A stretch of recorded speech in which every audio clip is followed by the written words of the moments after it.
Coffee house গান gynae এমন বাঙালি হয়তো একটাও খুঁজে পাওয়া যাবে না। নিজের মনের অজান্তেই অনেক সময় আমরা গেয়ে উঠি, কফি হাউসের সেই আড্ডাটা আজ আর নেই। এটি মান্নাদের অত্যন্ত জনপ্রিয় একটি গান।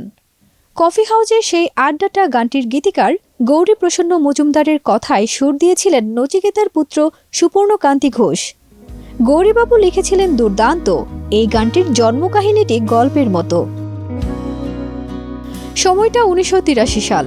গীতিকার গৌরীপ্রসন্ন মজুমদার তখন আশা ভোসলেকে নিয়ে প্রচুর হিট প্রেমের গান লিখে চলেছেন, কিন্তু পূজার গান মান্নাদের জন্য তিনি লিখতে পারছেন না। সবই লিখেছেন পুলক বন্দ্যোপাধ্যায়। এ নিয়ে আক্ষেপ ছিল গৌরীপ্রসন্নের মনে। এ সময় একদিন নচিকেতা ঘোষের নিউ আলিপুরের বাড়িতে গিয়েছিলেন গৌরীপ্রসন্ন। উদ্দেশ্য ছিল শক্তি ঠাকুরকে দিয়ে একটি গান তোলা। বাড়িতে আসার অনেকক্ষণ পর সুপর্ণকান্তিকে দেখতে পেয়ে গৌরীপ্রসন্ন মজা করেই বলেন, কি বাইরে আড্ডা মেরে সময় কাটাচ্ছ? এর উত্তরে সুপর্ণকান্তি তার গৌরী কাকাকে বলেন, কি সব গদগদে প্রেমের গান লিখছ? একটা অন্যরকম গান লিখে দেখাও না। এই আড্ডা নিয়েও তো গান লিখতে পারো। উত্তরে গৌরীপ্রসন্ন বলেন, তুমি তো অক্সফোর্ডের MA হয়ে গেছো, আড্ডা নিয়ে বাংলা গান গাইবে?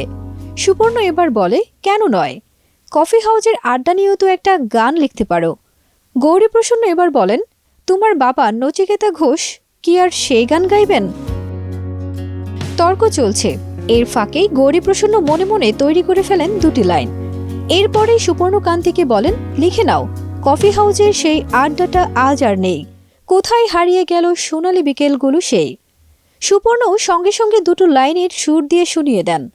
উপস্থিত শক্তি ঠাকুর সেবার পুজোর গানটা গাওয়ার জন্য অনুরোধ জানালেও সুপর্ণ রাজি হয়নি। তিনি ঠিক করে নিয়েছিলেন মান্নাদের কথা। পরের দিন সকালে গৌরীপ্রসন্নের স্ত্রী সুপর্ণকান্তিকে ফোন দেন। সারা রাত জেগে বহুদিন পরে গান লিখেছেন অসুস্থ গৌরীপ্রসন্ন। তখনই তিনি ক্যান্সারে আক্রান্ত।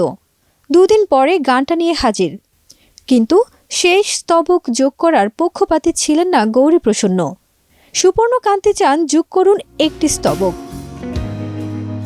শেষ পর্যন্ত রাজি হন, লেখেন দুর্দান্ত সেই লাইন, সেই 7 জন নেই তবুও টেবিলটা আজও আছে। কিন্তু শেষ 3টি লাইন তিনি লিখেছিলেন চেন্নাইয়ে চিকিৎসা করাতে যাওয়ার পথে হাওড়া স্টেশনে বসে একটি সিগারেটের প্যাকেটের উল্টো পিঠে। এক চেনা লোকের মাধ্যমে তা পাঠিয়ে দেন সুপর্ণকান্তির কাছে। তারপর সুপর্ণকান্তির সুরে মুম্বাইয়ে গানটি রেকর্ড করেন মান্না দে।